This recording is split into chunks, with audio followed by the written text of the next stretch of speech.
From June 1940 to May 1945, the Third Reich and the Western Allies fought the longest battle of the Second World War. For both sides, control of the Atlantic Ocean was the key to final victory or defeat.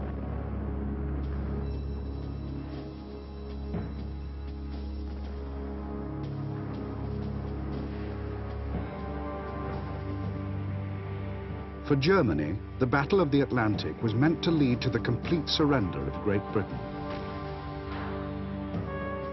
With numerous U-boats, fast, long-range battleships, and the might of the Luftwaffe, the Third Reich intended to sever Britain's vital transatlantic arteries, starving her war industries and demoralizing her people.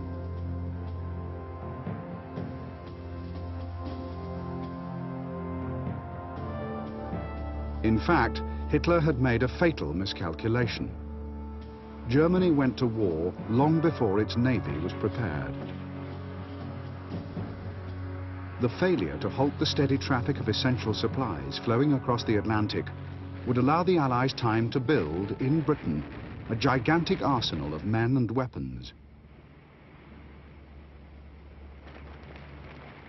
In the end, Great Britain would become the springboard from which the vast resources of the United States would be unleashed on Hitler's Reich.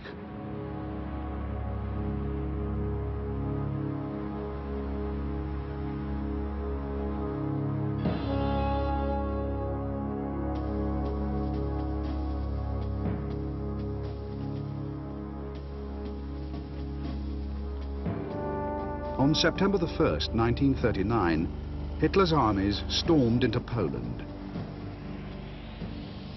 As the triumphant Wehrmacht ripped through the ill-equipped ranks of Polish conscripts, the world was already uniting in bitter protest.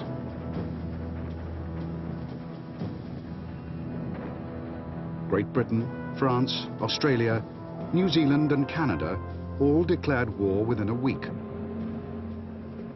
But none shared a border with Poland, ruling out any possibility of immediate reprisals.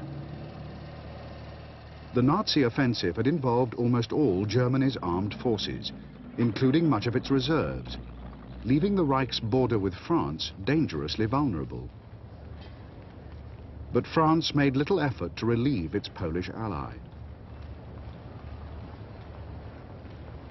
While the war in Europe stagnated, the German submarines, aimed at Britain's vital trade, had already inflicted heavy casualties. Together with Germany's powerful surface fleet, the U-boats ensured that for many months, the sea would be the main arena of conflict.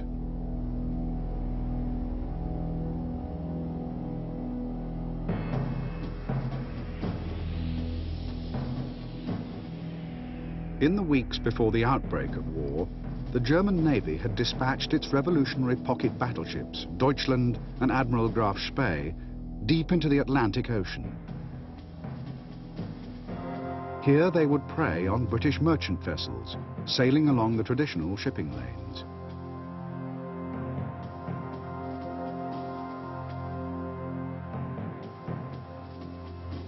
Closer to Great Britain, 39 U-boats had taken up positions around the coastline and across the western approaches, where the Atlantic shipping lanes converged. On September the 3rd, the very first day of the war, the U-30 sighted the British passenger liner Athenia, and disobeying orders, it torpedoed the ship without warning, killing 128. It was a disaster for German propaganda, but 2 weeks later, U-29 sank the British aircraft carrier Courageous. This spectacular triumph was soon followed up by the greatest U-boat coup of all, as U-47 sailed into Scapa Flow, base of the British Home Fleet, and sank the battleship Royal Oak. By the end of 1939, in just 4 months of warfare, German submarines had sunk 114 Allied merchant ships.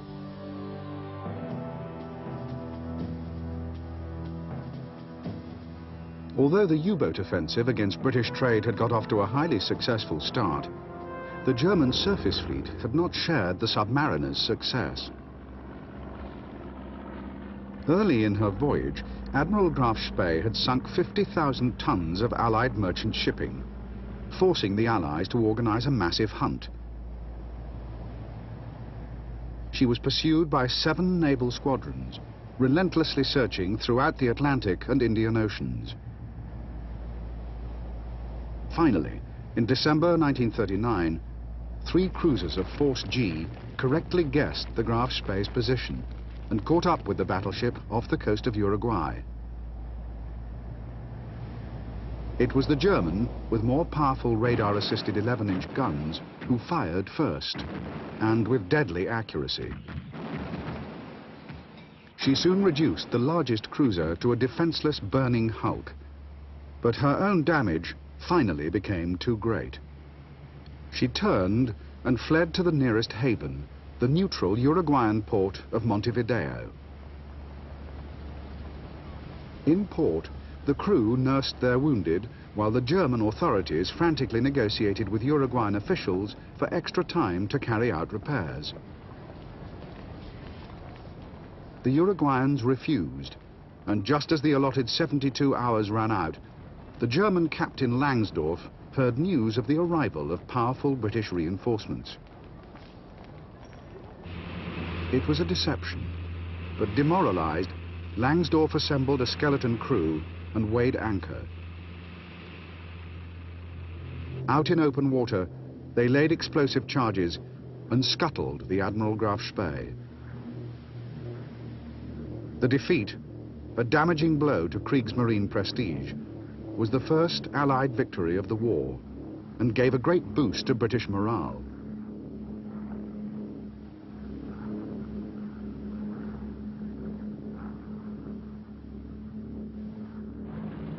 In the spring of 1940, the German war on Allied trade was temporarily abandoned, as most of the U-boat fleet was withdrawn to its bases in the Baltic to re-equip in preparation for Hitler's coming offensive against Norway.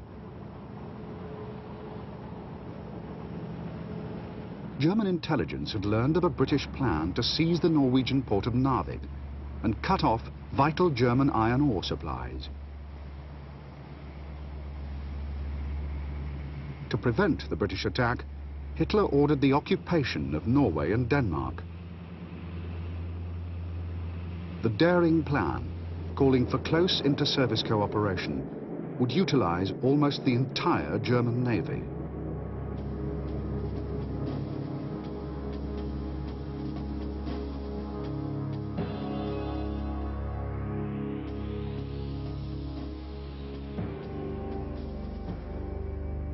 Several days before the Norwegian invasion began, the Germans had laid submarine screens to trap the British fleet north of the Shetland Islands and outside Scapa Flow.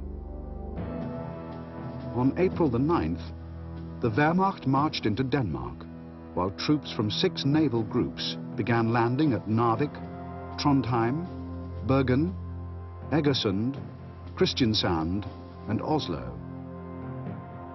Denmark fell quickly, and to the north, the first 5 assault groups met with almost no resistance, rapidly achieving their objectives.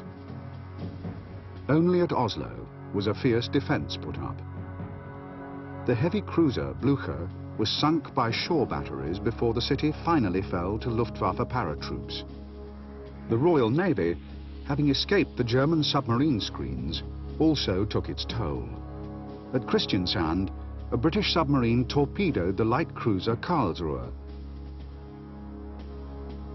Further south, another British submarine severely damaged the pocket battleship Lutzow, while the cruiser Königsberg was sunk by bombers from Orkney.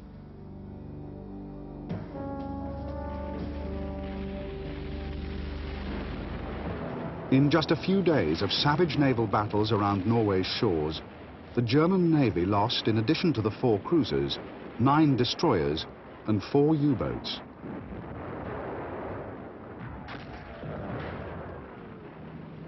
Although the Kriegsmarine had been severely mauled in the battle for Norway, the U-boats had used the opportunity to practice new tactics of U-boat cooperation. Just as important, the invasion battles uncovered several major weaknesses in U-boat torpedoes. Magnetic detonators had regularly misfired, and a high proportion of torpedoes had failed to run at the correct depth. Further use of the magnetic heads was banned. After Norway, the U-boats would be better prepared than ever before to wreak havoc with Britain's shipping.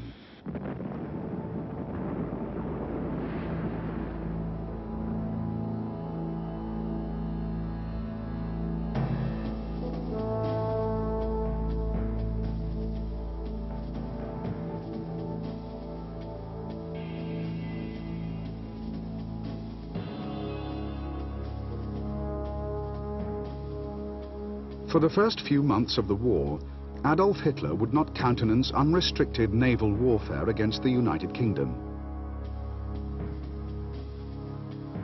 This was in spite of the knowledge that Great Britain was utterly dependent on trade with the Commonwealth, and that the United States was promising to send American aid to the Allies.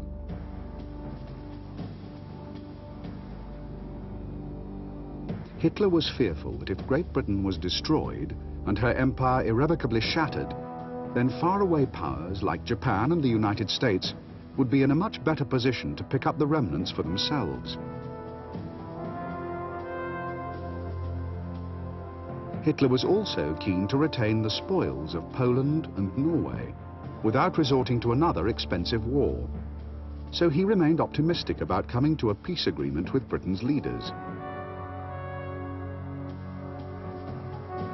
Hitler had always understood that Germany was historically a continental empire, limited by the size of its navy and the vulnerability of its ports.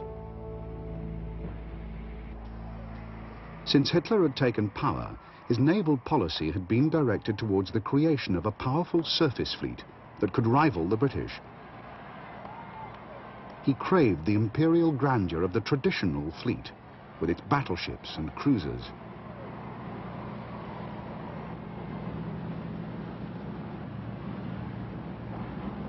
However, the performance of Germany's navy in the war so far had disillusioned the Führer. The defeat of the Admiral Graf Spee was especially humiliating, and the naval catastrophe in Norway had marred what was an otherwise successful invasion. Only the spectacular triumphs of the U-boat arm maintained his confidence in the Kriegsmarine. Hitler's enthusiastic support continued to grow, ensuring that the U-boat building program would soon be given the highest priority.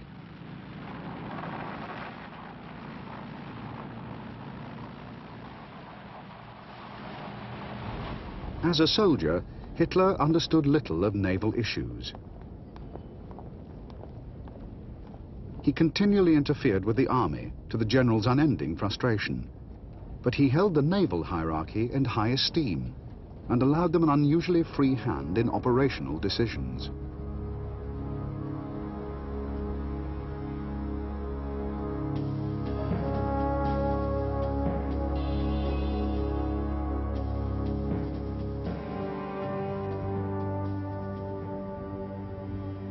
On the outbreak of war, Winston Churchill had returned to the British Admiralty as First Lord, the very same post he had held in the Great War 25 years earlier.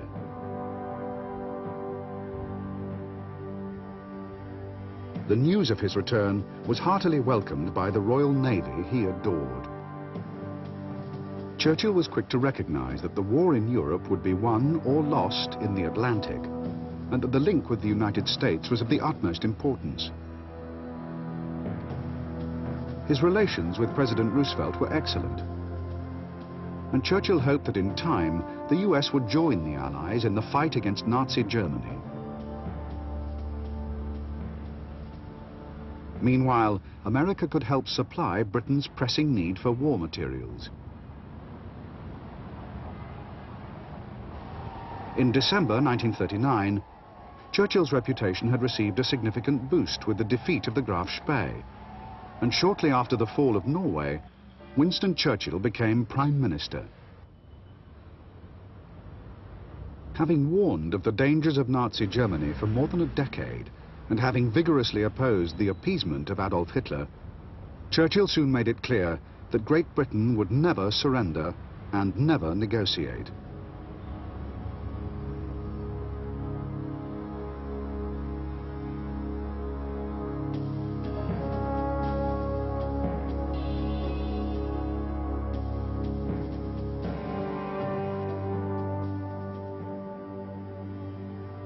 Franklin Roosevelt had recognized the threat of Germany and Japan long before many of his countrymen. He was a strong supporter of Great Britain, but was restricted in his direct support by America's powerful isolationist lobby. Although formally reconfirming its neutrality just 2 days after Britain had declared war, the United States was quick to provide valuable support. America offered facilities for training British pilots and supplied naval escorts for Allied merchant ships in American waters. In the summer of 1940, Roosevelt announced a multi-million-dollar defense program, the largest peacetime military appropriation in American history.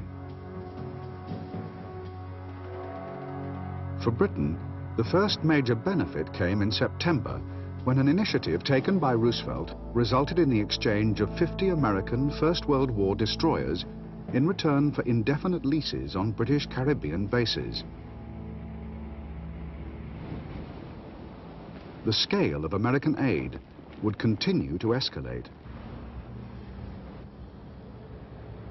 I ask this Congress for authority and for funds sufficient to manufacture additional munitions and war supplies of many kinds to be turned over to those nations which are now in actual war with aggressor nations. Our most useful and immediate role is to act as an arsenal for them as well as for ourselves. In March 1941, Congress would pass the Lend-Lease Act, one of the most important pieces of legislation of the entire war.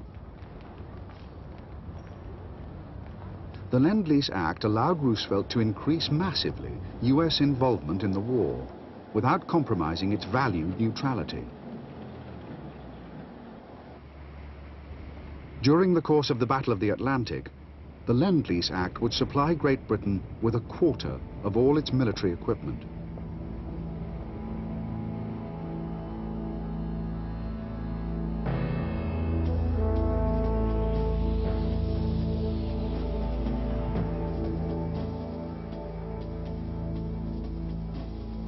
In 1935, the German Navy had presented Hitler with a strategy to build up naval forces equal to those of Great Britain's within 10 years.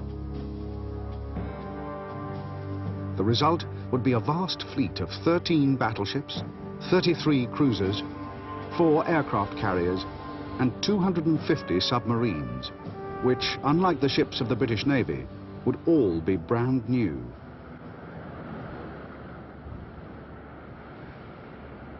When war finally broke out in 1939, the building program had 5 years still to run.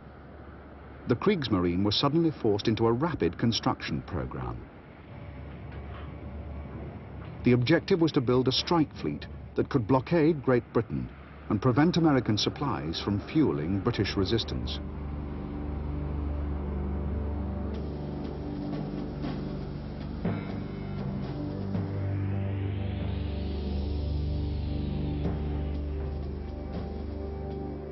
The first task of the Kriegsmarine was the protection of the German coastal merchant fleet, and to this end the Navy laid dense minefields in the Baltic and Heligoland Bight.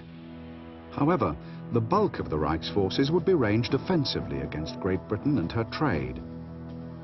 The German surface ships would operate individually in the deep ocean, supplied by covert merchant vessels. Minefields would be laid outside British ports and along her coastline, and the German Navy would be aided by the Luftwaffe, which would bomb British ports and bases. But by far the most important weapons were the U-boats. which patrolled British coastal waters and the western approaches.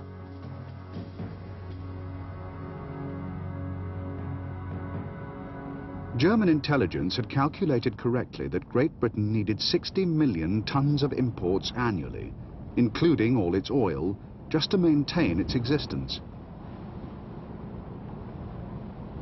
42 million tons came from ports scattered throughout the empire, carried by the largest merchant fleet in the world, along lengthy and highly vulnerable shipping lanes. In order to strangle Great Britain into surrender, it was necessary for the German Navy to sink 750,000 tons a month for a year. With 300 submarines planned, each U-boat would have to sink just 3 merchant vessels every month.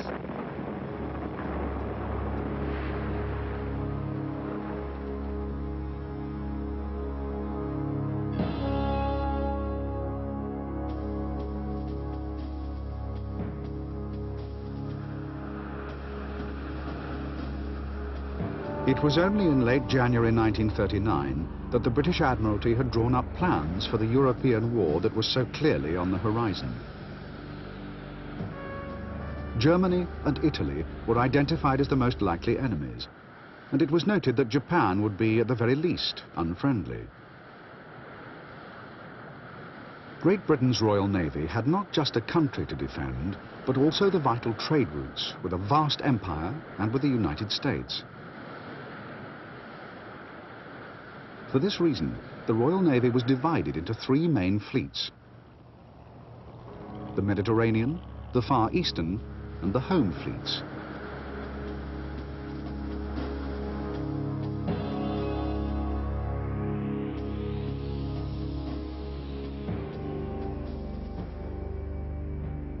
By far the strongest British naval force was the Home fleet based at Scapa Flow.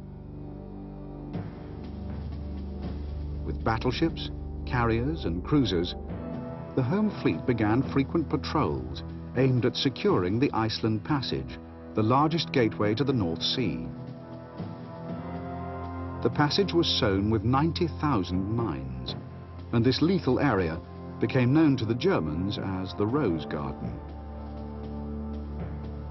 The smaller southern gateway, the Straits of Dover, was patrolled by destroyers and was also heavily mined, which together with sunken block ships made the route impenetrable to German U-boats. A new force, the Channel Force, was created at Portsmouth, with powerful battleships to protect the endless stream of military transports travelling to and from the British Army in France. The most vital area of all was the western approaches, and its defence was coordinated from Liverpool. Based at Liverpool was a strong force of destroyers and corvettes, which would patrol ceaselessly and provide valuable convoy escorts. The convoys would be protected further by minefields along the shipping routes and further out to sea by the Royal Air Force, whose patrol zone would steadily increase as the battle progressed. The Royal Navy had also to take the fight to the enemy, and it immediately mounted a trade blockade against Germany, seizing and inspecting even neutral ships for illegal contraband. An additional strike force of fast cruisers was formed at Hull to counter any German threat in the southern stretches of the North Sea. The British Navy hoped to deny the Germans all entry into the Atlantic Ocean. The Admiralty war plans would stretch the slender resources of the British Navy to the very limit. In order to protect a vast merchant fleet of 4,000 vessels, the Royal Navy could provide just 150 destroyers. Their deployment, too, was flawed. The zone in which they patrolled was a severe underestimation of the range of modern submarines. There was a desperate shortage of air cover, as the Royal Air Force needed fighters and bombers for the defence of British airspace.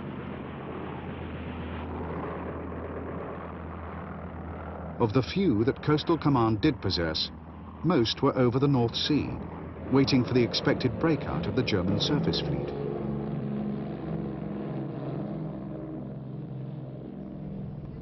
The first major step taken by the Royal Navy in protecting the merchant fleet was to force all departing British merchant ships into convoy. The convoy system was a defensive measure that had effectively countered the U-boat threat in the First World War. Now, the Admiralty expected it to succeed again, despite the great technological advances that had taken place in the intervening years. Modern submarines had a far greater range than their forebears and were equipped with more accurate torpedoes. An even greater advance had been made in radio communications, which allowed submarine attacks to be closely coordinated from U-boat headquarters. The British Admiralty was dangerously underestimating the mortal threat from Germany's U-boats.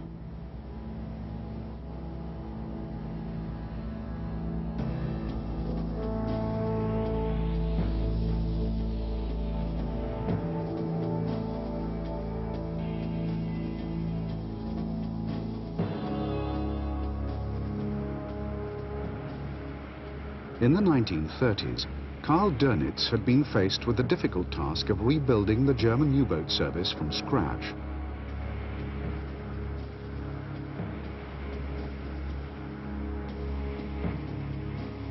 Dönitz was an inspirational leader, himself a U-boat commander in the First World War, who instilled in his men a deep sense of camaraderie and mission.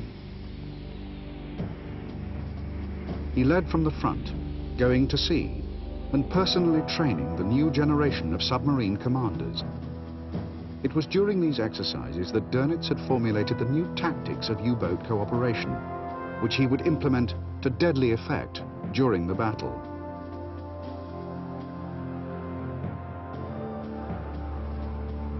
Admiral Dönitz had achieved legendary status when his personal project, the attack on the Royal Oak at Scapa Flow, had succeeded so spectacularly.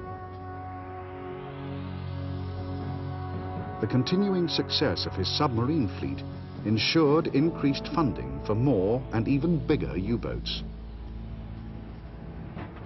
At the height of the battle, Admiral Karl Dönitz would be promoted to Commander-in-Chief of the entire German Navy.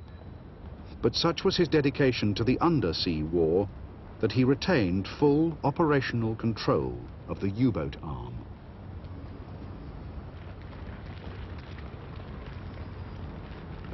By the war's end, Dönitz would have risen so high in Hitler's estimation that he would be named his successor, becoming in May 1945 the second and last Führer of the Third Reich.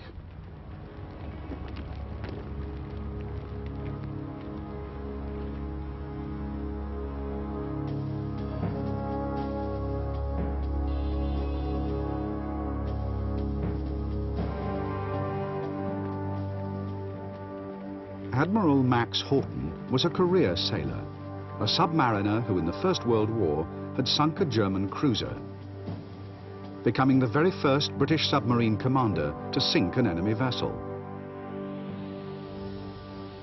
Up to the outbreak of the Second World War, Horten commanded the Royal Naval Reserves and brought a force of raw recruits and aging reservists equipped with First War ships up to a state of battle readiness.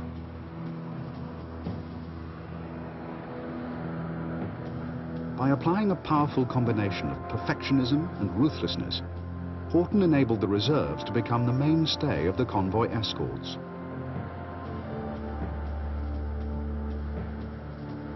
At the height of the battle, when attacks on Allied shipping reached a peak, Admiral Horten would become Commander-in-Chief of the Western Approaches, with responsibility for ensuring the safe arrival of every single convoy that crossed the Atlantic Ocean.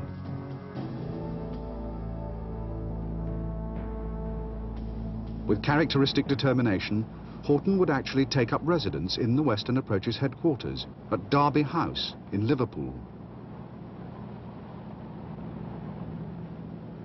Here, he created a tactical school that utilized pleasure yachts and training submarines, gaining valuable practical experience for escort commanders.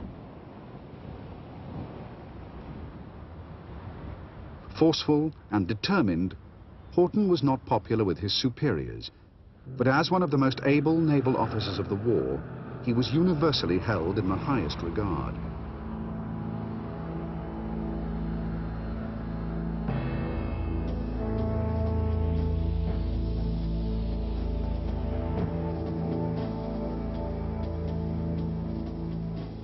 On the outbreak of war, Germany had possessed 2 modern battleships, 3 smaller pocket battleships, 1 uncompleted carrier, 9 cruisers, and almost 60 U-boats. She also had several aging battleships, 20 destroyers, and a small number of mine layers. Since then, the invasion of Norway had severely weakened the Kriegsmarine. A third of its cruiser force and half its destroyers had been sent to the bottom. These losses, and that of the Graf Spee, would be extremely difficult to replace. There were serious shortages of dockyard personnel, and every ton of steel for shipbuilding had to be won in the face of intense competition from the Air Force and Army. Although 2 more powerful battleships were soon to be commissioned, the loss of so many surface ships had made it clear to Hitler that their value was now overrated. The great successes of the U-boats, combined with the fact that they were much cheaper to build, had convinced him that Germany should put most of its naval construction effort into manufacturing submarines.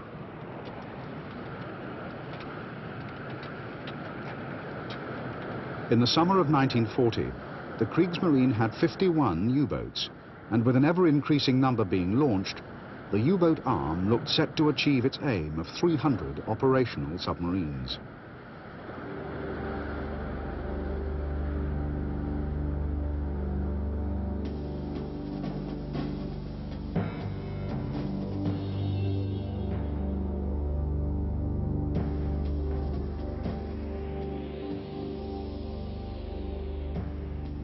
The most numerous of all U-boats was the Type 7. Small and cheap to build, it had originally been designed for operations in the Mediterranean. The Type 7 was highly adaptable, and a great many versions would see service. It was fast on the surface, and twin rudders made it highly maneuverable. These qualities, and the ability to remain submerged for 18 hours, made the Type 7 ideal for night surface attacks. The Type 7 was cramped and uncomfortable to live in. But it was the workhorse of the U-boat arm, and nearly 700 would be built, more than half the total number of German submarines.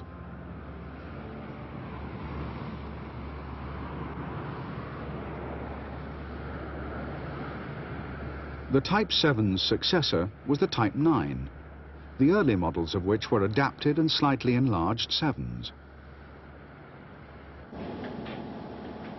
However, the next versions were nearly 40 feet longer.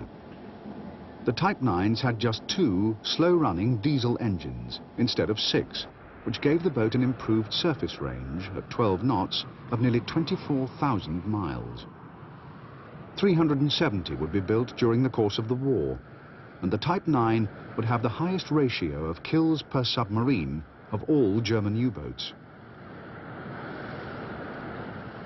By the end of the war, Germany would launch in all nearly 1,200 U-boats of all types, and they were by far the Reich's most important maritime weapon. U-boats would eventually account for 70% of all Allied shipping losses to the Germans.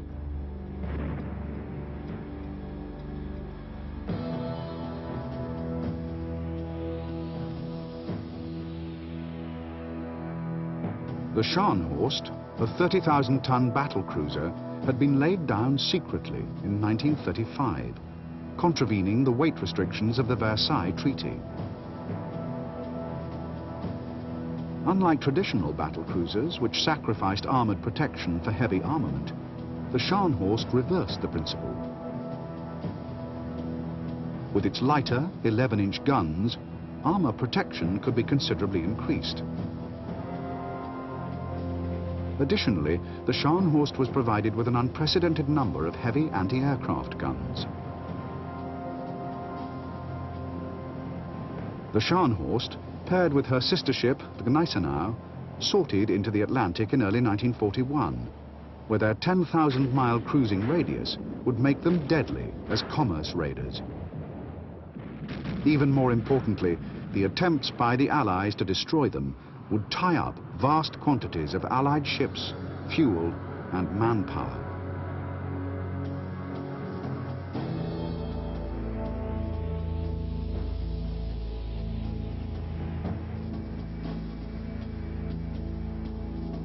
The Focke-Wulf 200 had originally been designed before the war as a long-distance airliner. It was successfully exported and made several record endurance flights. The 200 had once crossed the Atlantic Ocean non-stop in less than 24 hours. It was the Japanese armed forces who had first recognized the aircraft's reconnaissance potential. And in 1940, the Germans introduced their own military version, the Condor.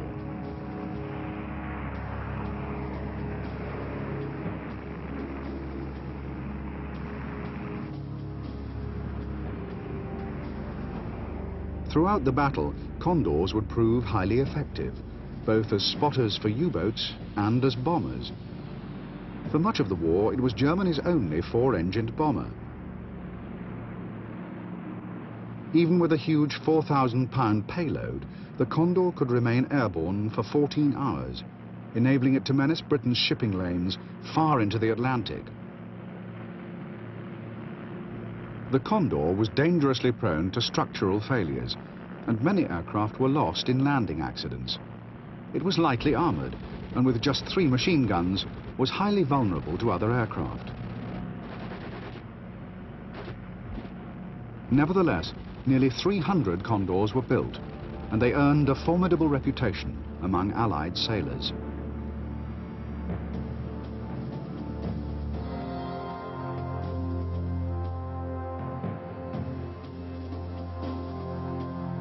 The secret raiders were German merchant ships, disguised as neutral or Allied traders, and armed with old First World War guns. Dispatched into the Atlantic, the vessels operated alone, preying on unsuspecting Allied shipping. During the course of the war, 11 merchants would be converted into raiders, and many would patrol the sea lanes of the Atlantic. Their greatest success, like the battlecruiser commerce raiders, was in diverting Allied resources away from convoy protection. Of all the secret marauders, the most destructive was Atlantis, known to British intelligence as Raider C.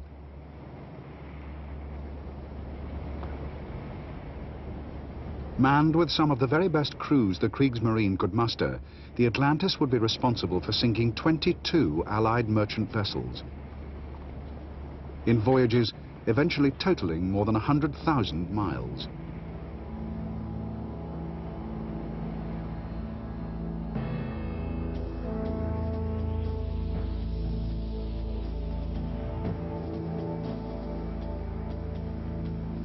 Before going into combat in the Atlantic Ocean, every U-boat officer, engineer and rating had to have passed through an elite training school, secretly established in 1933. Their training was rigorous. Every single U-boat procedure had to become completely instinctive before there was any kind of tactical schooling. Live torpedoes could only be fired once a crew had carried out 66 attacks on the surface and the same number submerged. Practicing 8 attacks a day and 6 at night for an exhausting 5 days a week pushed the U-boat men to the very limit of their physical and mental capacity.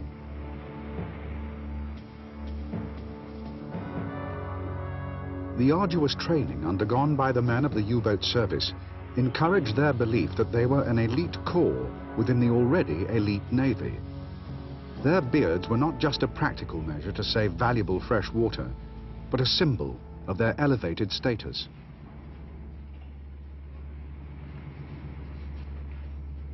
The sense of being specially chosen for one of the most dangerous and demanding jobs in the armed forces was highly attractive to dedicated young Nazis. As a result, the U-boat arm was more deeply politicized and more driven by ideology than any other branch of the Wehrmacht.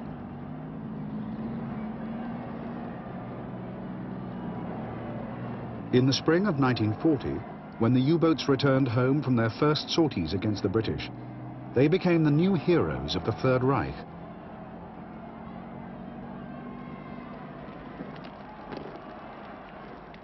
Berliners turned out in their thousands, and entire crews were taken to the Chancellery to meet personally with their delighted Führer.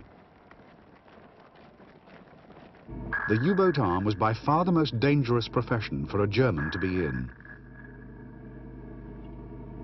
Of the 39,000 sailors that went to sea in U-boats, nearly 70% would die. This was the highest casualty rate of any service of any nation in the Second World War.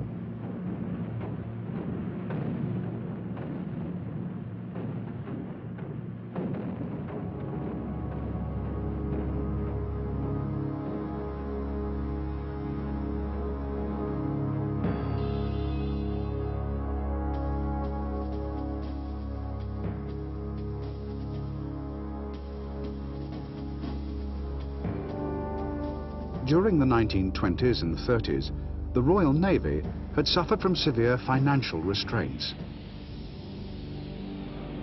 In 1939, all but 3 of the 15 capital ships in service dated from the First World War.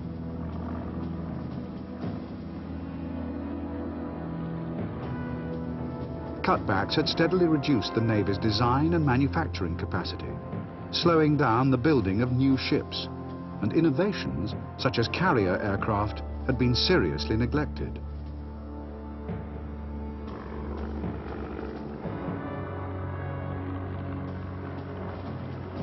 Historically, the primary role of the Royal Navy had been to ensure the safety of British commerce. But the lean interwar years had left the imperial ports and the lengthy shipping lanes inadequately protected. When war finally came, the Royal Navy found itself with the full-time job of protecting the largest merchant fleet in the world, at a time when even its basic stocks of fuel and ammunition were below battle readiness. Ironically, one of the main causes of the Navy's meager convoy protection was the successful development of an underwater listening device, ASDIC, or sonar. Experiments in the 1930s had convinced the British Admiralty that this secret weapon could make a convoy invulnerable to submarine attack. However, the experiments had been flawed. Conducted in ideal weather conditions, they took no account of the harsh realities of the Atlantic Ocean. In spite of its weaknesses and its heavy losses in the war so far, the Royal Navy, with 14 battleships and carriers, 57 cruisers and over 100 destroyers, remained one of the largest naval forces in the world. As the Admiralty began fully to realize that the entire war could be lost in the Atlantic Ocean, convoy defense would at last be given the highest priority.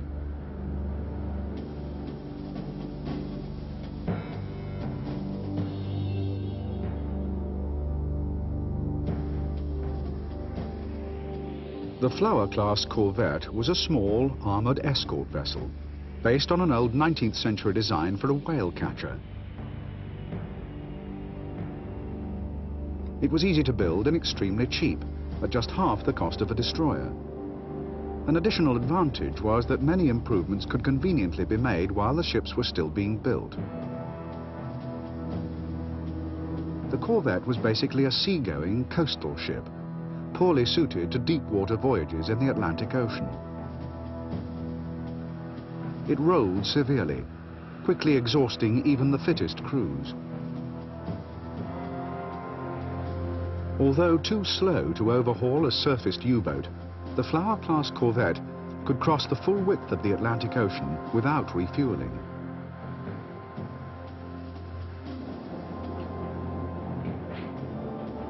With a 4-inch gun, 6 anti-aircraft machine guns and 40 depth charges, the corvette would become operational during the most severe escort shortage of the war. Its cheap, fast construction, its long endurance and its small but deadly armoury would make the Flower one of the most important Allied weapons of the battle, the mainstay of the British and Canadian convoy defences.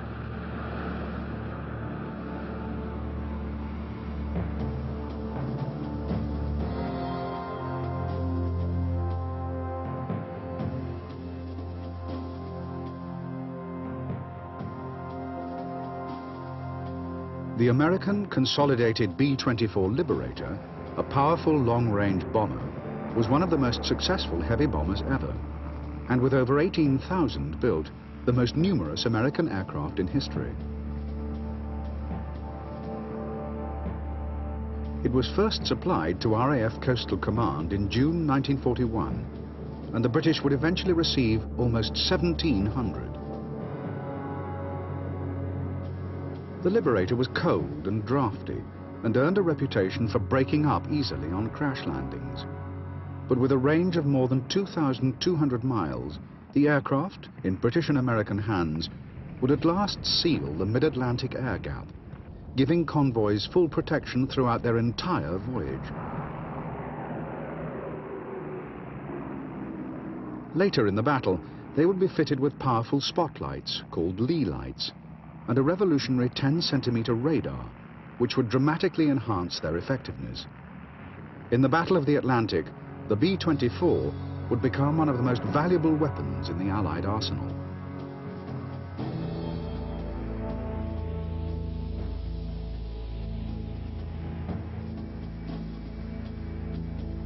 The short Sunderland, a pre-war passenger flying boat, had been RAF Coastal Command's main frontline patrol aircraft since 1938. It was a large and graceful 4-engined machine, which had an endurance of 14 hours. Almost 750 would be built, seeing service with Canadian, Australian and New Zealand squadrons. The Sunderland's range and 2,000-pound bomb load made it a formidable anti-submarine weapon. But its greatest advantage was its versatility. Many Allied sailors and airmen owed their lives to its search and rescue capabilities, while as a bomber, it would be responsible for nearly 40 U-boat kills. However, the Sunderland's greatest role was as a convoy escort. The German submarines feared air attack more than anything, and time after time, the mere sight of the Sunderland would force them to dive, not only slowing them down, but greatly increasing their fuel consumption, and so reducing their effective range by hundreds of miles.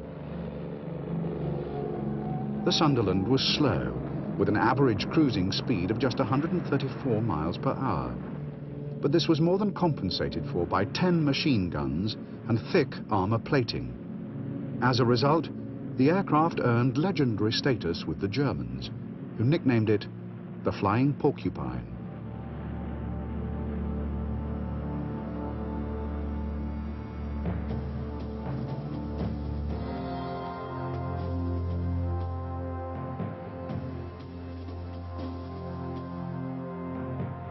The American Liberty ships had been designed with one guiding principle in mind: to build more ships than the Germans could sink. The result was a large, sturdy, if inelegant, freighter, constructed easily and rapidly. It was assembled with 30,000 standardized prefabricated parts that did not need to be manufactured in a shipyard. The Liberty ship prototype had taken 244 days to build, but within months, the average construction time was reduced to just 42 days. In November 1942, a public relations exercise would be staged, with the Liberty ship completed in an incredible 4 days and 15 hours. Nearly 3,000 would eventually be built, and of these, 200 would be sunk.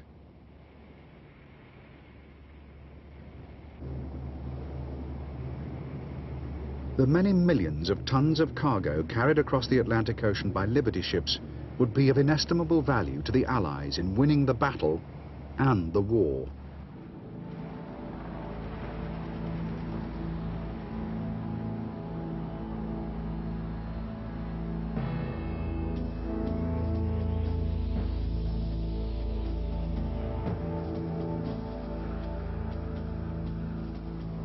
In 1939, the officers and men of the Royal Navy were some of the most able, well-trained sailors in the world. The already high quality of recruits was raised even further when Winston Churchill swept away many of the old class prejudices and immeasurably boosted service morale. Shortly before the outbreak of war, the Navy's ranks were swelled by the men of the Royal Naval Reserve. The force grew from 119,000 to nearly 200,000. The inexperienced reserves soon became the backbone of the convoy escorts. The opening skirmishes of the war at sea ensured that they were trained in action, and by the time the battle began in earnest, they would be as hardened as their long-service colleagues.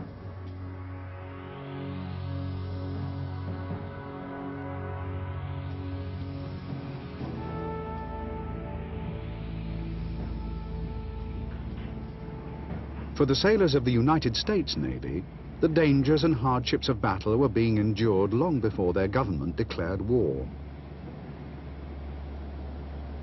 They shared not just the treachery of the ocean itself, but also the U-boat terror, which often struck indiscriminately.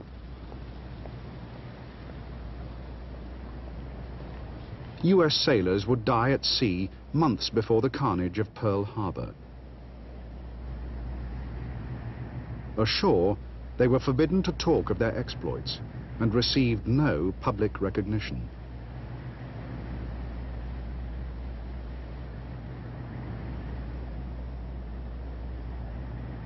Of all the men crossing the Atlantic, none were so fundamental to the Allied effort as the men of the merchant navies. Many convoys were composed of ships from several nations, and often each ship was crewed by a mix of races and nationalities. Most were just ordinary civilians, suddenly forced under military authority and thrust into a terrifying battle of attrition. For all Allied sailors, the already harsh Atlantic was made worse by the constant pressures. The vigilance needed just to maintain station in convoy was compounded by the endless, almost unendurable tension of waiting for the inevitable attack.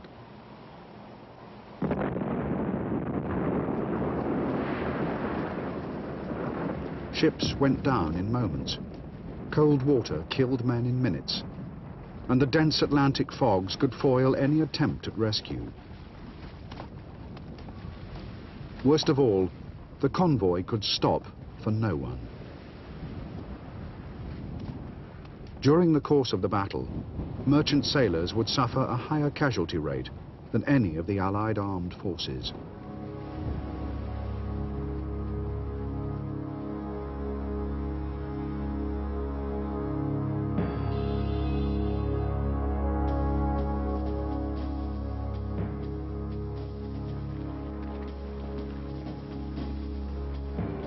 Since September 1939, when the British Expeditionary Force had begun crossing to France, 13 British divisions had steadily been fortifying the French border against German attack. Still, Germany had made no aggressive moves towards France, and many people now believed this long period of inaction meant that the war would soon be concluded through negotiation. This illusion was suddenly shattered on May the 9th, 1940, when the Wehrmacht unleashed 2.5 million men against France and the Low Countries. The Allied armies, taken by surprise, were soon in full retreat, harried all the way to the northern coast of France. Hundreds of thousands became trapped in an ever-decreasing pocket around the port of Dunkirk. The Royal Navy launched an audacious and brilliantly successful rescue mission, saving nearly 350,000 British and French troops from certain death or capture. The Germans turned south, and within weeks, France had sued for peace. Never before had the world balance of power shifted so dramatically. Britain now stood alone, her last ally in Europe gone. Her trade routes across the Atlantic were the key to her very survival. The Dunkirk evacuation had cost the British Navy 6 destroyers sunk and 26 badly damaged, leaving less than 80 at sea. Even worse, Great Britain herself was now threatened with invasion, and more escorts had to be diverted to watch the coasts. For Germany, the outlook could not have been better. Newly acquired naval bases on the French Atlantic coast dramatically reduced the U-boat's traveling time. Now, more U-boats could take up station, and they could remain for even longer. With Allied convoy escorts weaker than they had ever been, the U-boats seemed poised to win the war for Germany.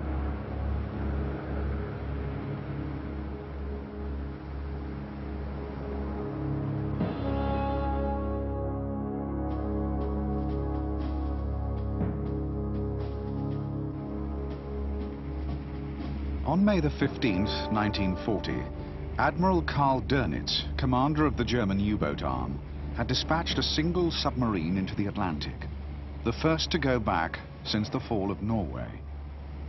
The U-37 was on an unusual mission, to raise morale by proving that British shipping was still highly vulnerable.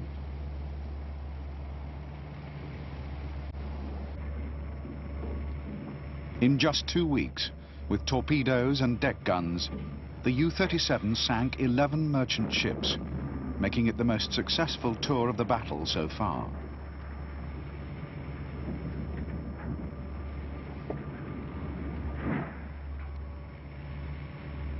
News of U-37's spectacular triumph spread rapidly through the service and gave an immeasurable boost to morale. Dönitz was delighted and immediately ordered that 2 U-boat flotillas be made ready for a return to the rich hunting ground of the Atlantic Ocean.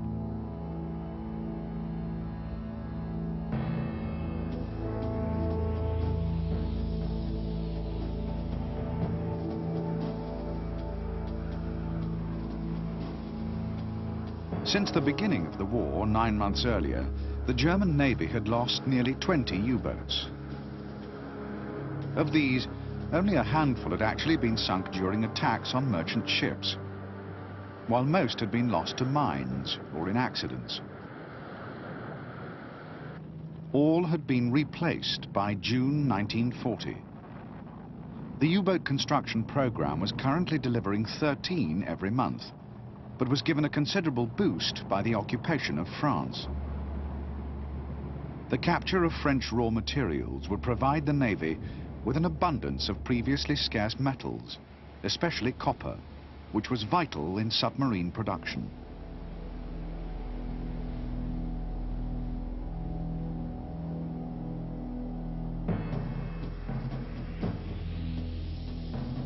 The U-boats continued to operate from their traditional base at Wilhelmshaven and the Norwegian ports.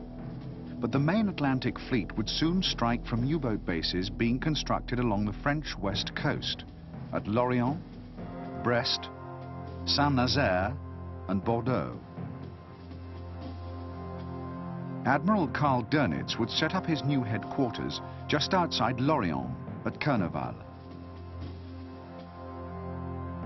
For the next year, 30 submarines would operate from these bases. The German fleet would soon be joined by 18 Italian submarines under German operational control.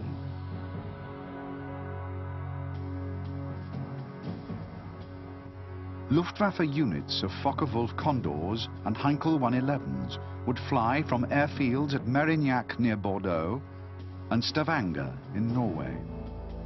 While at Kiel, the battle cruisers Scharnhorst and Gneisenau were undergoing repairs and would soon be ready to sortie, as would the pocket battleship Admiral Scheer in Wilhelmshaven. The battleship Bismarck and the cruiser Prince Eugen were in trials in the Baltic and would not be ready for 6 months, but their mere presence was enough to alarm the British authorities.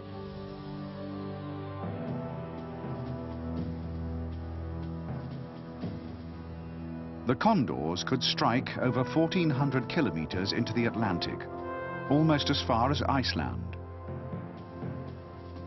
The U-boats would patrol a wide area, initially operating to 25 degrees west, and this would steadily increase as the battle progressed. Also, the first wave of secret raiders had already set sail and were now traveling south through the Atlantic Ocean. The capture of the French Atlantic ports not only saved the German and Italian U-boats a week's traveling time, but the new bases also proved highly effective repair yards.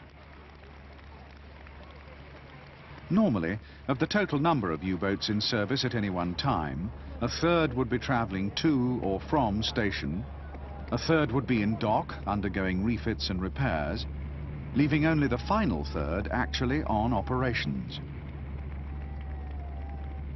The new French bases were far more efficient than the overworked ports of the German homeland, and the number of U-boats on operations instead of in dock would rise considerably.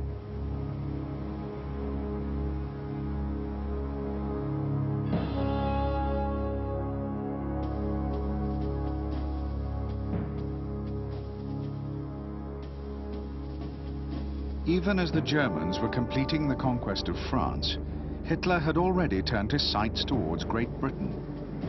While the U-boats were set to cut Britain's Atlantic lifeline, the Luftwaffe began bombing her ports and channel shipping.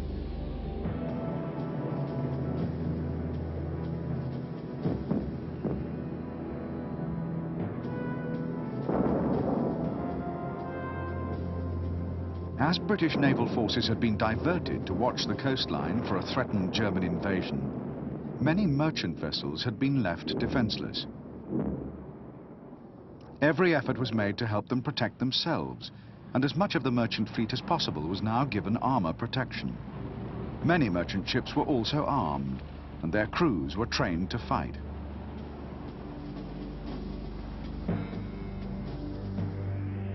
In June 1940, nearly half the Royal Navy's 80 destroyers were deployed in the screen thrown around the south coast of Great Britain to watch for a German invasion. Even more were utilized in formations called search and patrol groups. These had a roving brief to sweep the ocean for prowling U-boats. This left the Western Approaches Command responsible for the defense of all Atlantic convoys, with too few destroyers and less than 50 sloops and corvettes. The Western Approaches warships were soon to be based in the ports of Liverpool, Greenock and Londonderry. Later in the battle, Admiral Max Houghton would become Commander-in-Chief with his headquarters at Liverpool.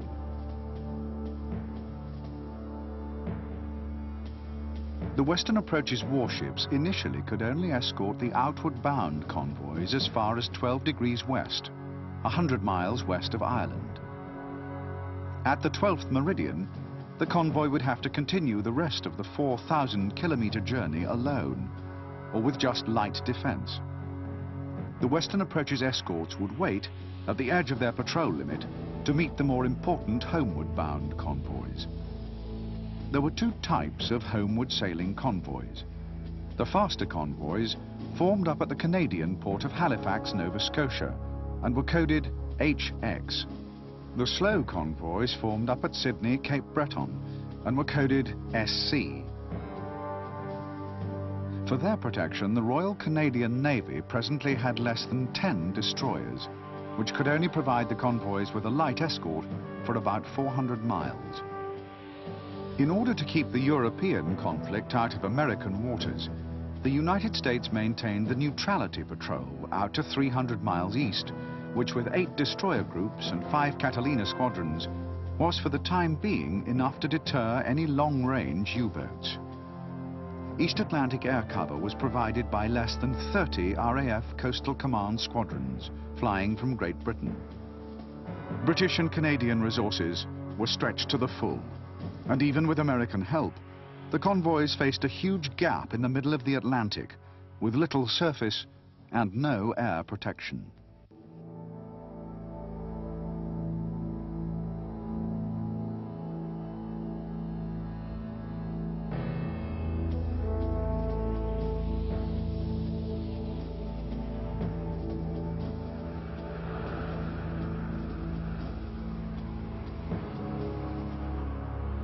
In late May 1940, the first wave of U-boats, refitted, rearmed, and with well-rested crews, set sail for the Atlantic.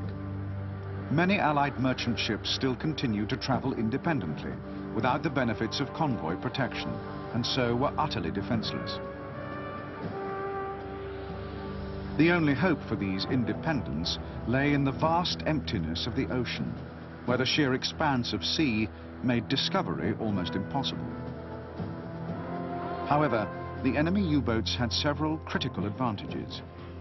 They were equipped with good radio direction finders, which pinpointed the positions of merchant radio transmits. At closer ranges, hydrophones picked up and amplified the sound of ships' engines and propellers. Just as important as the detection equipment, the U-boats often had the benefit of good air reconnaissance. And above all, they were provided with excellent intelligence. British naval radio transmissions were intercepted, and many could already be decoded, giving away convoy positions and headings.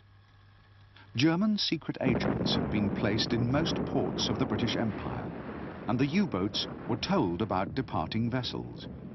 In addition, American insurance companies still did business with neutral European countries, and German agents could learn the origins and destinations of particularly valuable cargoes.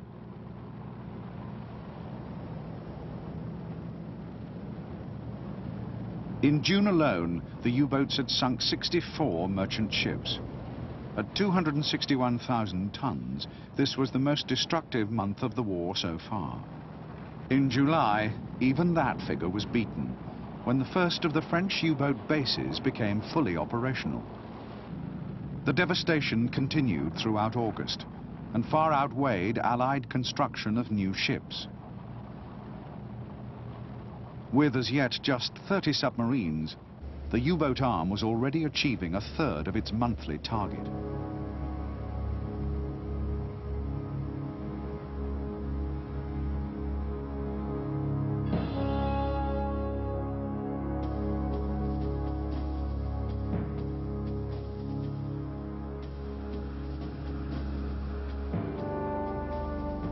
In the battle so far, 80% of nearly 150 merchant ships sunk had been independents, vessels sailing out of convoy. The U-boats had only to find the trade routes and pick off their victims from a predictable succession of targets. But many merchants were now sailing in convoy, which meant that the U-boat could either be deterred by an armed defense or fail altogether to intercept the ships.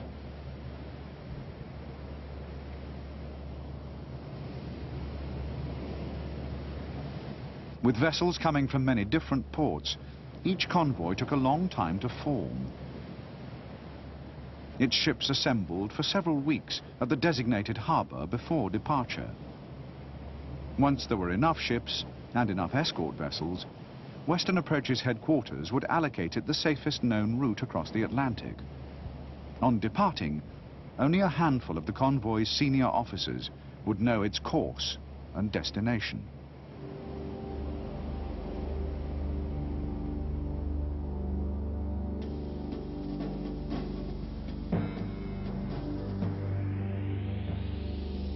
In a typical convoy, the merchant ships would form 7 columns, each half a mile apart. The inner 3 columns, with the most valuable or explosive cargoes, would contain 5 vessels, and the more vulnerable outer columns would contain 4. In column, each ship sailed 600 yards apart. The formation was a broad front rectangle and would occupy a relatively small sea area of 6 square miles. The box-like formation had been adopted after it was found that long columns tended to string out, not only greatly increasing the visibility of the convoy, but leaving the tail enders highly vulnerable.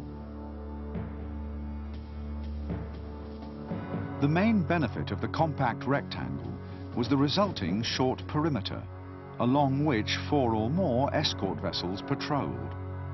The size of a convoy could be considerably increased without the need for a corresponding increase in the number of escorting warships. Maneuvers in convoy were always dangerous, especially for inexperienced crews, and so were kept to a minimum. The Commodore, in a central ship towards the front, ordered the course changes.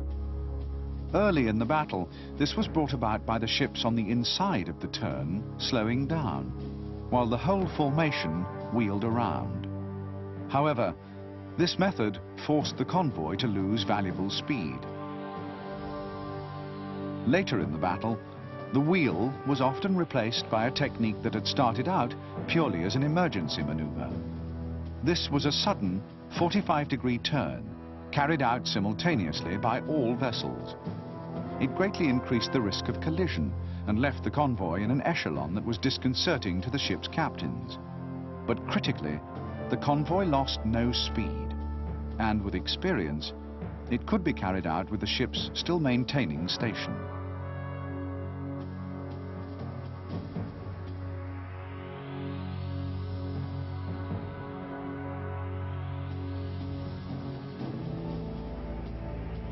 Convoy safety ultimately depended on strong escorts, and especially on secure communications. With such a shortage of escort vessels, security was more important than ever. Incapable of fighting it out, to survive, the convoys had to evade the U-boats altogether.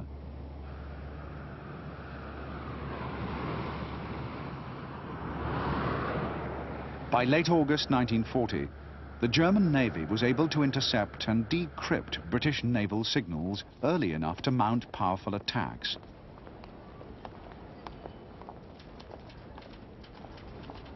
This allowed Admiral Dönitz to try out long-planned tactics to defeat the convoys. Dönitz, as a First World War U-boat commander, had already fought against convoys, and anticipating that the Allies would once again use the system, had developed a tactic to defeat it.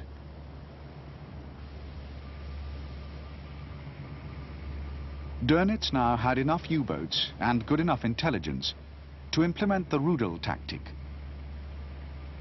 better known as the Wolf Pack.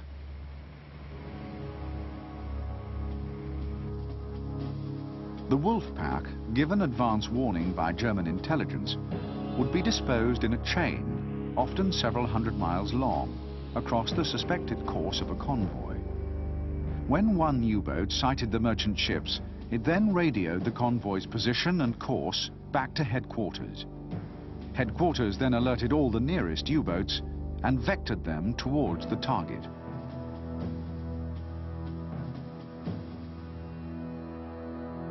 Once the U-boats found their prey, each commander was free to choose his own position from which to attack.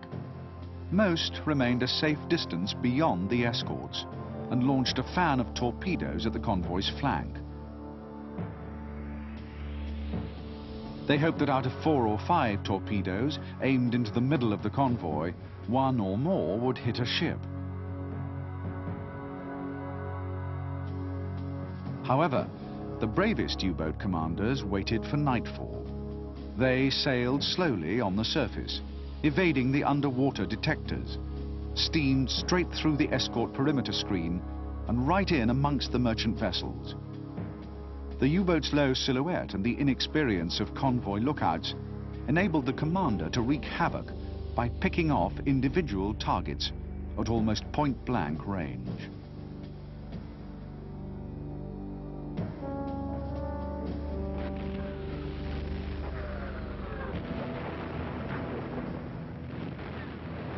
As soon as a submarine attack began, the merchant vessels and their escorts immediately fired hundreds of flares and starshot, lighting up the sky in an attempt to reveal the U-boat's position. Even if they did see the enemy, at such short range, the escorts were unable to depress their deck guns low enough to hit the target. The escorts could still ram the submarine, but often, before they had a chance to do so, the U-boat had dived. The problem for the escorts now was finding the enemy. The German submarines usually stayed shallow, knowing that the Allied ASDIC underwater detector beam was at its most unreliable near the surface. Even if the escorts did discover the U-boat, they could still only fire depth charges from the stern. This meant they had to sail right over the enemy, and in so doing would lose ASDIC contact, and therefore any accuracy they might have had. At close range, the U-boats had all the advantages. The most steel-nerved U-boat commanders remained near the surface and close to a merchant ship.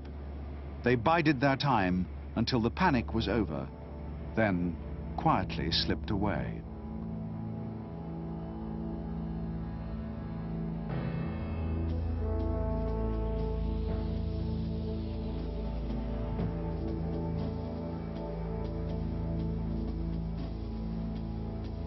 The first real chance for the Kriegsmarine to form wolf packs came in early September 1940.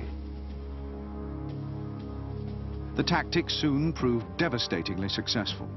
Again and again, the U-boats ambushed lightly defended convoys, and by the end of the month, 59 Allied merchant ships had been sunk, the highest monthly total yet.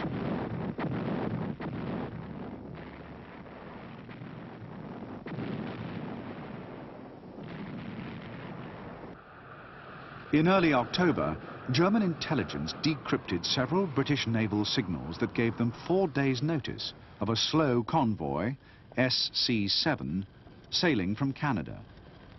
The Germans knew not just its time of departure, but also its course and speed. The nearest U-boats were immediately formed into a powerful wolf pack and placed in the path of the oncoming convoy.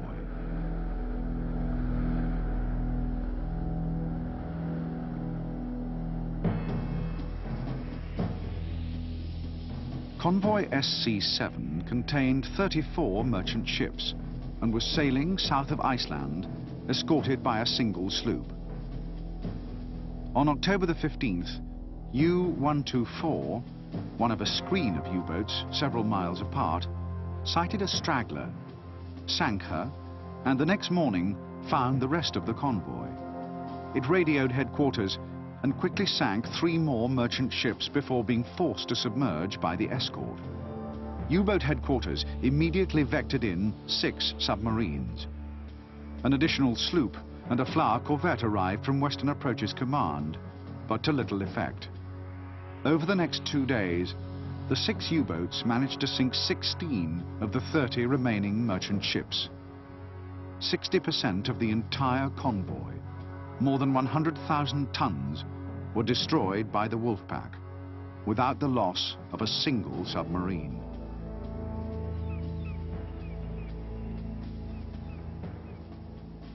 In the 4 months from June to October 1940, called the Happy Time, the U-boats had sunk 274 ships at 1.5 million tons for the loss of just 6 submarines. The wolf packs had comprehensively demonstrated their superiority over the convoy defenses. At this rate of destruction, Great Britain, despite enforcing a strict rationing program, was going to be 6 million tons of imports short of the minimum required to maintain existence.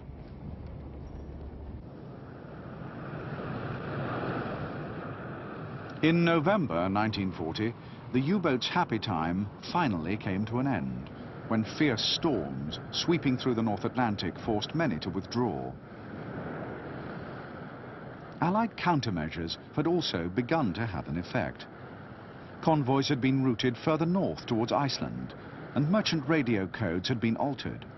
The weather, which had driven many U-boats home, had also caused Hitler to abandon his plans to invade England.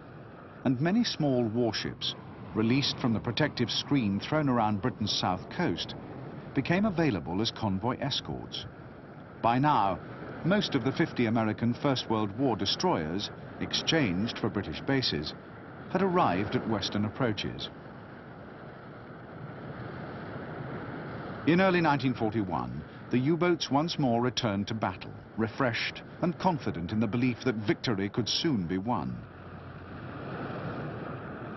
However, the Allied improvements in convoy defense were now starting to have an effect, and to their surprise, the U-boats were far less successful than before. Most convoys escaped the German submarines unscathed. The U-boat arm suffered a further setback in March, when its 3 most brilliant commanders were lost in the space of 2 weeks. Gunther Prien, hero of Scapa Flow, was killed having sunk 33 ships. Joachim Schepke destroyed 37 ships before being sunk by a British escort. And Otto Kretschmer, greatest ace of all, was captured, having destroyed 44 ships, the most successful naval commander in history. However, this temporary and unexpected low point in the fortunes of the U-boat arm was more than offset by the successes of the German surface navy and the Luftwaffe. In February 1941, the battlecruisers Scharnhorst and Gneisenau had left their base at Kiel and had broken through the British blockade into the Atlantic. They wreaked havoc on Allied shipping, destroying 22 ships in just 6 weeks. More importantly, the warships caused widespread fear and disrupted the entire convoy system. The result was a severe drop in British imports.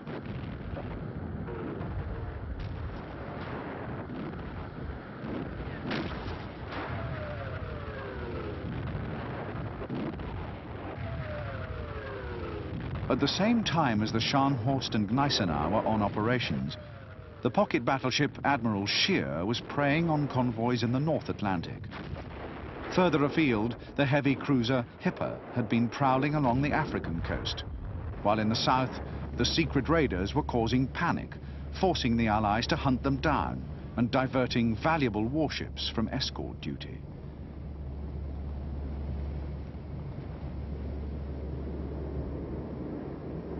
The Luftwaffe, too, had increased its activity in the Atlantic, and Hitler had put Group 40 under the direct operational control of the Kriegsmarine. The result was 27 merchant ships sunk by aircraft in February alone. Allied leaders were deeply concerned at the growing level of cooperation between the German Navy and Air Force. Complete disaster for the Allies was only averted by the capture of a German patrol boat with its code books intact. The Allied codebreakers could now pinpoint the positions of many U-boats. For a time, convoys could simply be diverted clear out of the way of enemy-infested waters.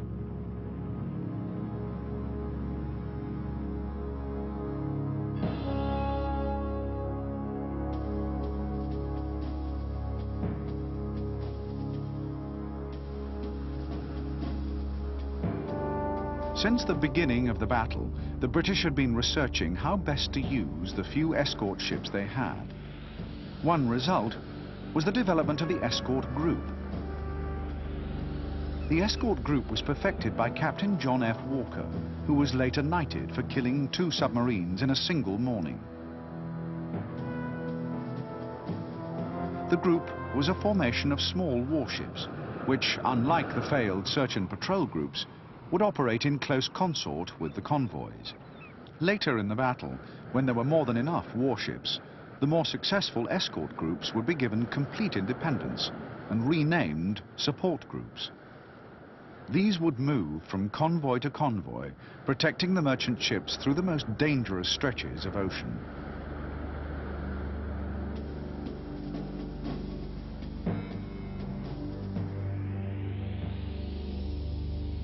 The escort group traveled in close consort with a convoy and was usually made up of corvettes and destroyers. When a U-boat was detected, the group would break off from the convoy, leaving just enough permanent escorts to secure the perimeter.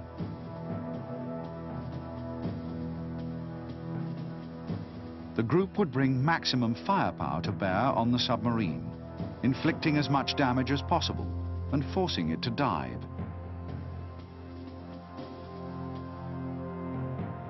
The escorts then had to find the submarine with their ASDIC underwater detectors. The warships sailed line abreast 3 or 4 miles apart, maximizing the area of sea covered. Once ASDIC contact was made, then the escorts launched a barrage of depth charges, either destroying the U-boat or forcing it to the surface, where the wounded U-boat would be shelled or rammed. No escort group would ever give up the hunt until its prey was destroyed or had clearly escaped.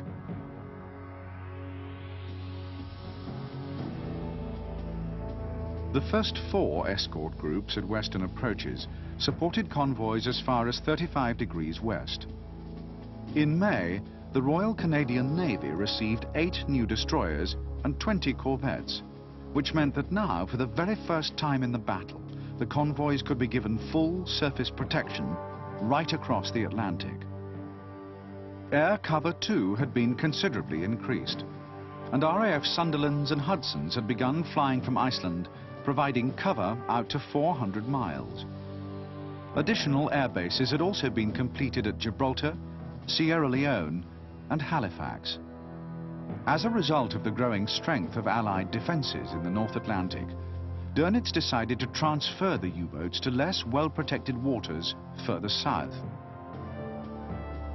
While the U-boat force had struggled against ever stronger convoy defences, the German surface fleet had also faced considerable difficulties.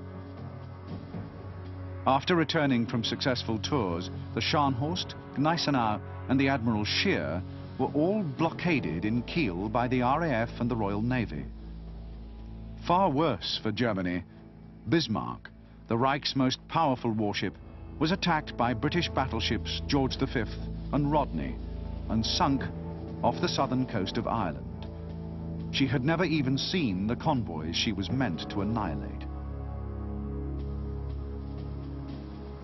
By late spring 1941, the Allies had successfully contained or destroyed the bulk of the German surface navy, finally ending the threat of German warships. Every month, convoy defences had been steadily improved. Yet in May 1941, 66 merchant ships were sunk, 25 of which had been sailing in convoy.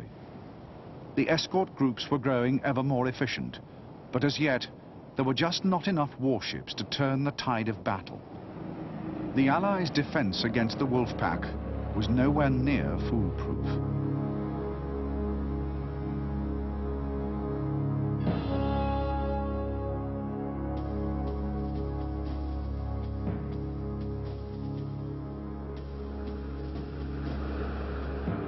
In mid-1941, 8 U-boats were transferred to the Arctic Ocean.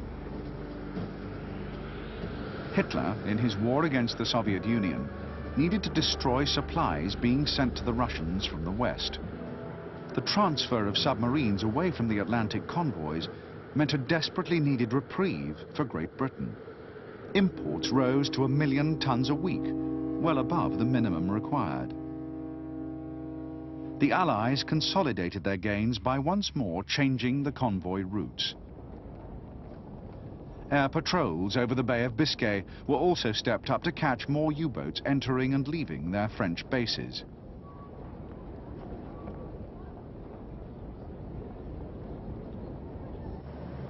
In June 1941, in a move that startled the Germans, the United States declared that Allied convoys containing non-American merchant ships would now be escorted by American warships. Germany protested at this breach of international law, but to no effect. American destroyers would respond with force to any U-boat threat.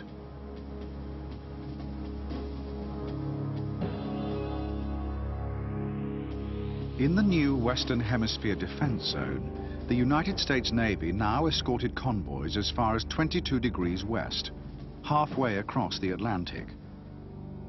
Air cover was growing stronger every month, but was still incomplete. The mid-Atlantic air gap still left convoys highly vulnerable to submarine attack. In September, the Germans changed their naval codes, and Dönitz immediately transferred 5 wolf packs back up north into the air gap. By the end of the month, 71% of all merchant ships destroyed had been sunk by wolf packs. This was the highest percentage of the battle yet, and proved that when supplied with good intelligence, the wolf packs were still unstoppable.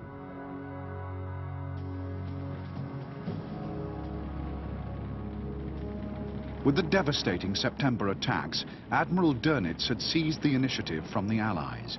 Again and again, the Wolfpack had comprehensively defeated the convoy. However, in October, Hitler once more intervened in the U-boat war.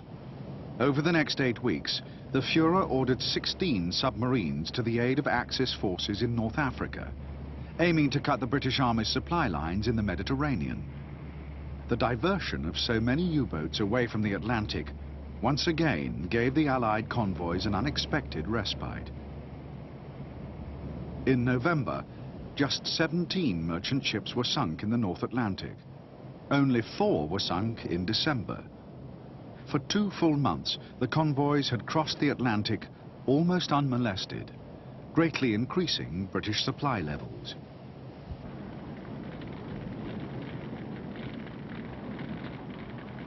On December the 7th, 1941, the United States Pacific Fleet at Pearl Harbor was bombed by the Japanese Navy. The United States declared war on Japan, and 4 days later, Germany, in support of her Axis partner, declared war on America. For the German U-boats, here was a rich new source of unprotected shipping. Cargo vessels bound for Britain were no longer the only submarine targets. Now, ships in American waters could be attacked. Admiral Dönitz knew that every Allied vessel sunk, whether British or American, would have to be replaced, costing the enemy precious time, raw materials, and manpower.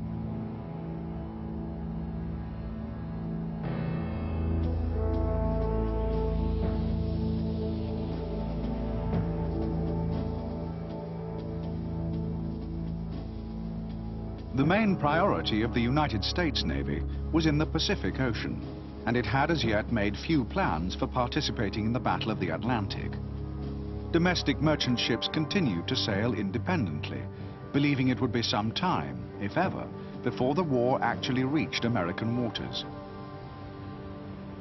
For the protection of the merchant fleet, the US Navy possessed just 3 destroyer flotillas and 5 Catalina squadrons to patrol a 1,500-mile coastline. Meanwhile, matters were not helped by a sudden wave of public hysteria, overwhelming the authorities with thousands of reported submarine and enemy invasion sightings. There were no city blackouts as chambers of commerce refused to jeopardize their valuable tourist trade. The bright lights of East Coast cities like Miami, Atlantic City, and New York made navigation simple for the U-boats prowling offshore. But worst of all, the bright lights perfectly silhouetted merchant ships for the U-boat commanders.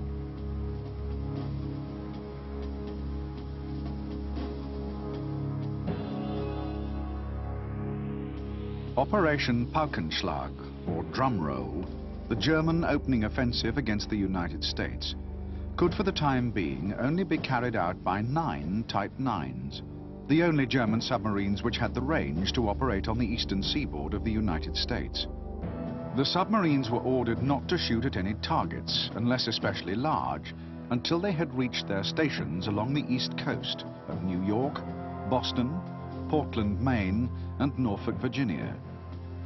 On January the 12th, 1942, when all 9 U-boats were in position, Dönitz ordered that the offensive begin. The first victim was a British tanker just off Cape Cod.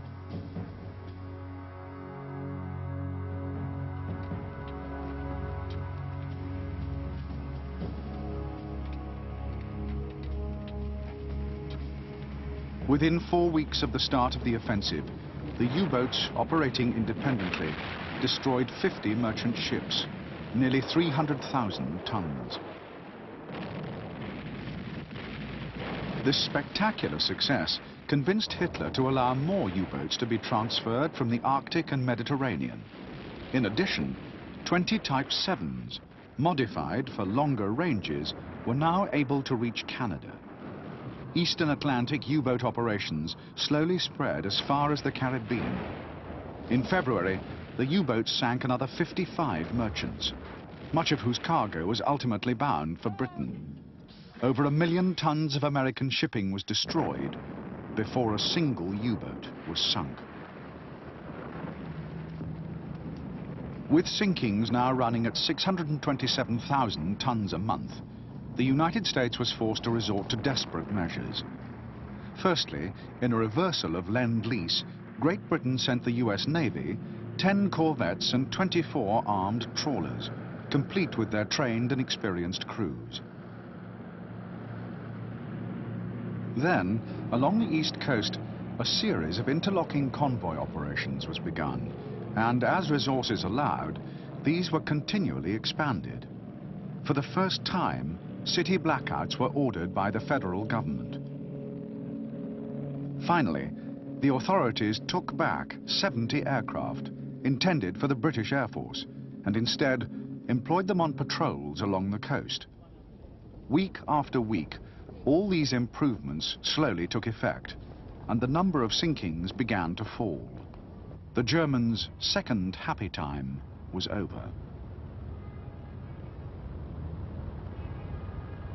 Dönitz knew that the U-boats' concentration in American waters had given a respite to British Atlantic convoys.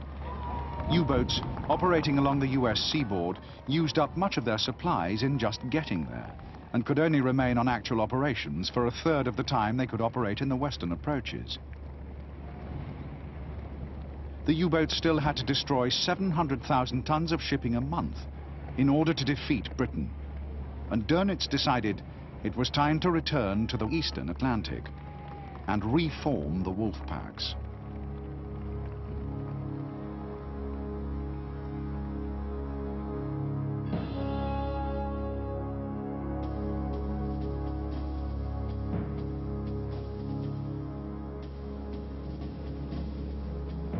Great Britain's transfer of armed trawlers and corvettes to the United States had reduced the number of escorts available for British convoys, especially in the eastern Atlantic. The weakness was only offset by improvements in existing escort ships and patrol aircraft. Powerful spotlights were fitted to long-range aircraft and greatly helped their ability to hunt U-boats, while at sea, the first forward-throwing, multi-barrel depth charge called a Hedgehog was proving highly successful. The Hedgehog removed the escort's main weakness in close-range combat and finally allowed the warship to fire depth charges while still maintaining ASDIC contact. By the summer of 1942, the number of Allied escort groups had increased substantially, and every month, yet more would plough the convoy routes. Because their ships and crews worked together voyage after voyage, they became highly effective teams, and the escort groups soon developed into supreme U-boat killers.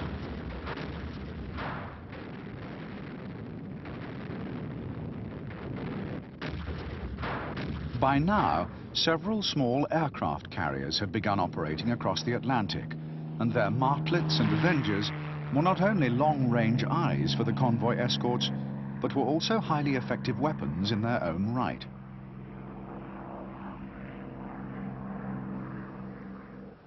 Despite all the improvements in convoy defense, the U-boat arm continued to go from strength to strength. After the second happy time, morale was the highest it had ever been. There had also been a series of logistical improvements. Special supply submarines called milch cows had been used on the American operations. These large submarines resupplied the U-boats in mid-ocean, enabling the U-boats to remain on station for even longer. There had also been important technical advances. Many U-boats were re-equipped with new and deadly acoustic torpedoes that homed in on merchant ship propellers.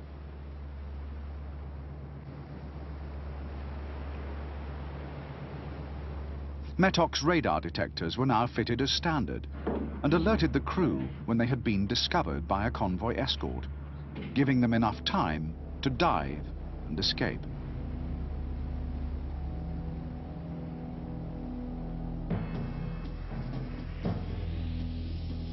By the autumn of 1942, Allied air coverage along the Atlantic convoy routes had been considerably increased.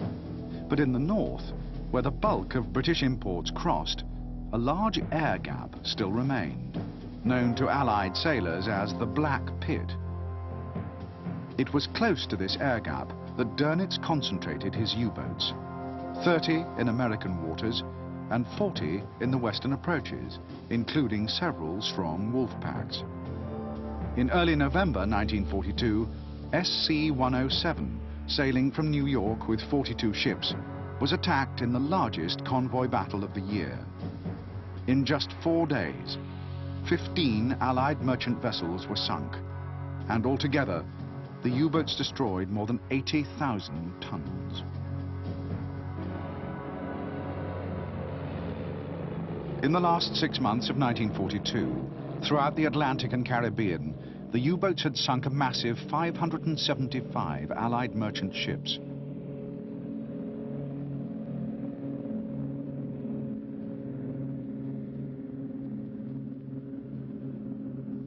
If the Germans could maintain this rate of destruction, the British war effort would collapse.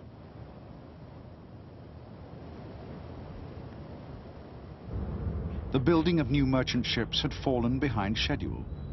But most dangerous of all, Britain had just 3 months' supply of fuel oil left. For the Allies, the Battle of the Atlantic had reached a crisis point. Allied commanders knew that it was their failure to sink large numbers of submarines that lay behind their constant reverses. They had made a concerted effort to destroy U-boats by bombing their yards and bases. But the U-boat bases had been equipped with huge reinforced concrete bunkers, or pens. The pens were completely impervious to even the largest bombs. At sea, in 1942, the Allies had sunk 87 U-boats, higher than the year before, but averaging less than 8 a month. The Germans had built 3 for every 1 lost. And during the year, the number of operational submarines had risen from 91 to 212.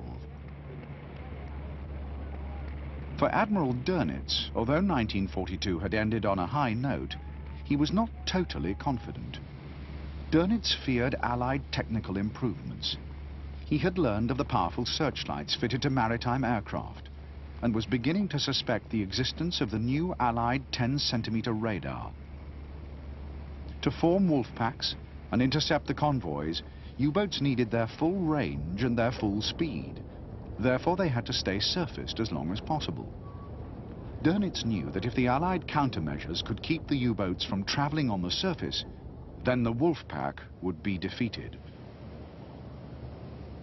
To prevent this, the U-boats were fitted with more powerful anti-aircraft guns and ordered to fight it out instead of diving.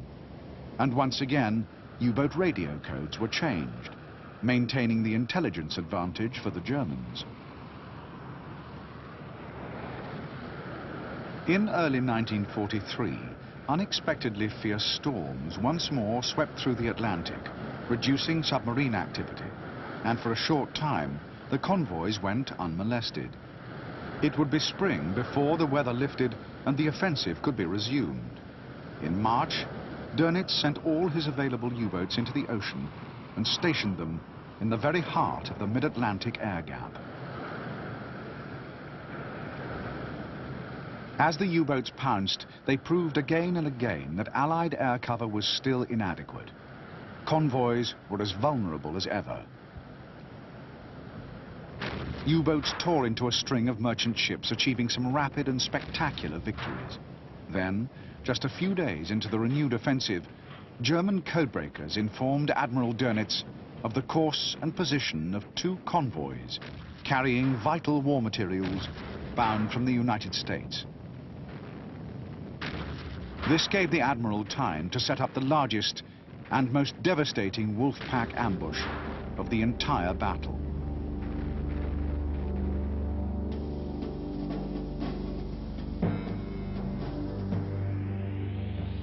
German intelligence indicated that two eastbound convoys had left New York, SC-122, and the faster HX-229. On March the 12th, Dönitz deployed the biggest concentration of submarines ever. 38 U-boats in 3 wolf packs, coded Raubgraf, Stürmer, and Dränger. The slower convoy passed through the 600-mile-long Raubgraf unnoticed, and HX-229 outran it. But in the early hours of the 16th, a submarine from Raubgraf returning home with engine trouble steamed right into the midst of the unfortunate 229. The U-boat radioed the convoy's course back to headquarters, and immediately every single U-boat in the 3 wolf packs was ordered to converge and intercept. The resulting onslaught lasted for 4 days and stretched over 600 miles of ocean. The U-boats sank 21 ships, which at 141,000 tons made it the most destructive convoy battle of the entire war.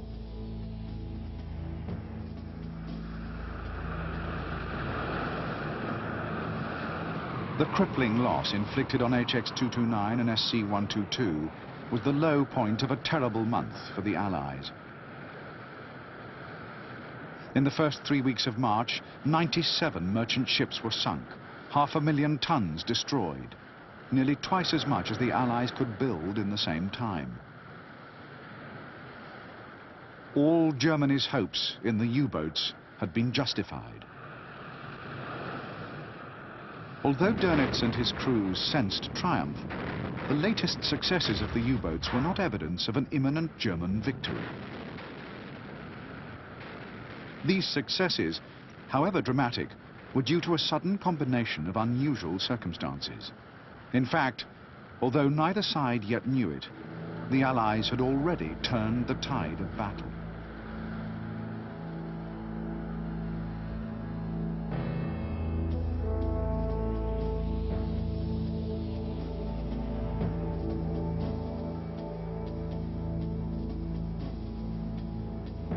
By March the 21st, 1943, merchant ship losses had become so great that several senior British commanders believed the convoy system defeated, and that Allied leaders should start trying to find an alternative defense. But the commander-in-chief of the Western approaches, Admiral Max Horton, was confident that the U-boat successes over the last few weeks would not continue. For a time, the German code changes had blinded the Allies, but the new U-boat cipher had taken only 10 days to break. From now on, the majority of convoys could once again simply be rerouted around known Wolfpack positions. What was more, increased air support, particularly with the very long-range Liberators, finally sealed the mid-Atlantic air gap. Good intelligence, powerful escorts, and the closure of the infamous Black Pit all combined to make a sudden and decisive impact on the course of the battle. In the last week of March, just 2 more merchant ships were sunk in the North Atlantic. There was no longer any part of the ocean where the German submarines were safe from Allied bombers. By stopping the U-boats traveling on the surface, the Allies defeated the Wolf Pack. Having crushed the U-boat's most successful tactic, the Allies now went all out to destroy the submarines and eliminate them altogether from the ocean.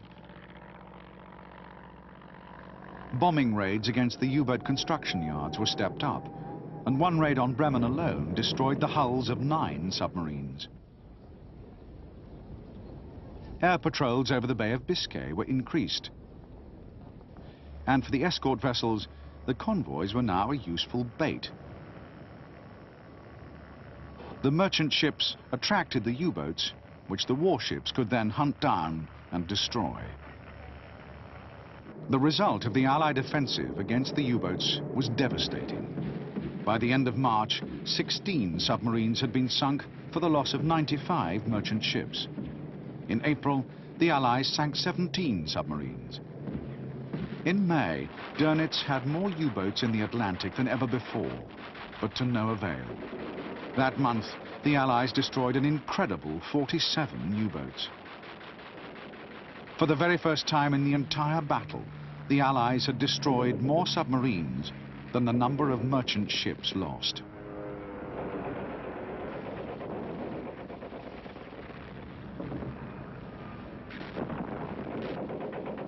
Such a price was too severe for the Germans.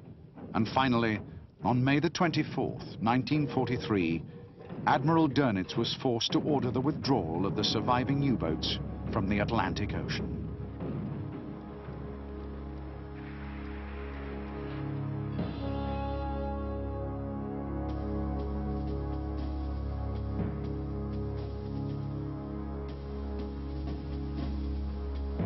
The Allied destruction of so many submarines in the spring of 1943 left the U-boat arm irreparably damaged. The German Navy had suffered one of the most dramatic turnarounds ever in a battle of attrition, with victory almost in sight. 1,000 of its very best officers and men had been killed in a single month.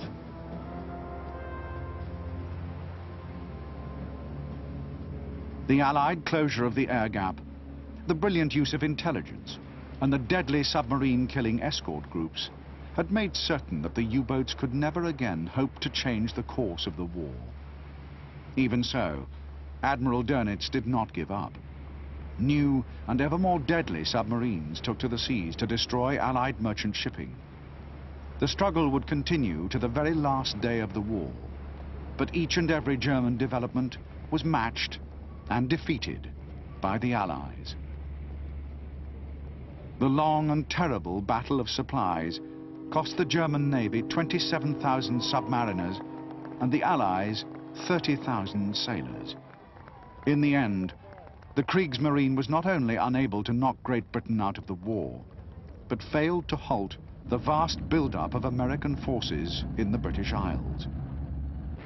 By June 1944, the Allies were strong enough to launch the invasion of Europe that within a year would see the final defeat of Nazi Germany.